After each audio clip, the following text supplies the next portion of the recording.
He found out that the long arm of the law reaches very far. Flagler County Sheriff Rick Staley says a wanted fugitive who had been on the lam since August was recently captured out of state earlier this month. 31-year-old Mark Gordon was extradited Tuesday for felony crimes involving underage sexual activity with a child, was captured in Illinois and extradited back to the Green Roof Inn to face his charges. This individual had fled to multiple states trying to avoid capture, and a tip was received that he was preparing to flee the United States to a foreign country to avoid capture. He's now being held at the Flagler County Jail. This local news is a service of Flagler County's Toyota dealer, Beaver Toyota US 1 St. Augustine, here to wow you.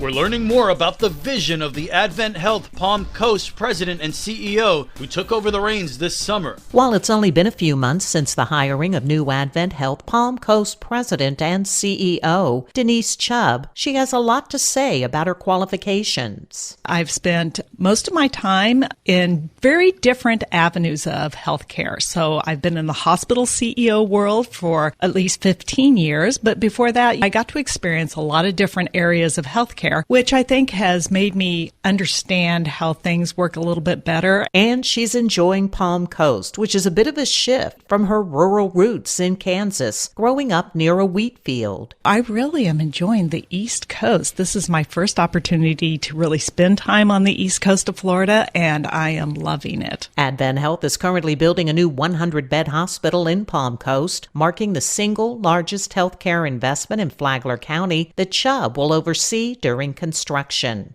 For Flagler's Morning News, I'm Karen Johnson. The Palm Coast Holiday Boat Parade bests its own record. Sarah Eulis is chair of the parade. Last year, we had 74 boats, and this year we have 78 as of right now. And it is now absolutely the largest community boat parade in Florida, if not the biggest ever commercial as well. Eulis called it an amazing feat. This is just for our little old city of Palm Coast, 93,000. It's incredible how the boaters have turned out for this. And there are no prizes, there's no competition, there's no fee. They just get out on the water to have a wonderful time and to, I say, give Palm Coast a big hug. This year's parade is being held in honor of the late Joe Rizzo. I wanted to find a way to honor him, and so the best way we could figure was to name the boat in his honor, which we have done, and to remember him. As he was a major mover and shaker here in Palm Coast and was chairman of the Educational Foundation here. Thousands are expected to line the shores of the Intracoastal Waterway for the decades-old tradition. The parade steps off Saturday at 6 p.m. From the WNZF Newsroom, I'm Amy Cherry.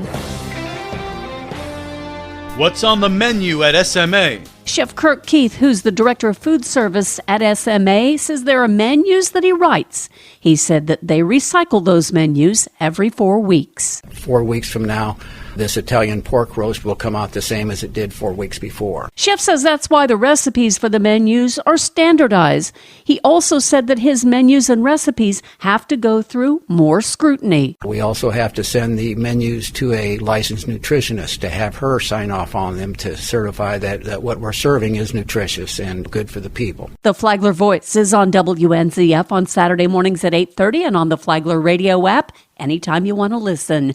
Tomorrow, Chef Kirk Keith talks about how they get the food to thousands of SMA clients. From the WNZF Newsroom, I'm Deb Albertson. And now you're up to date on Flagler's Morning News. I'm Rich Carroll.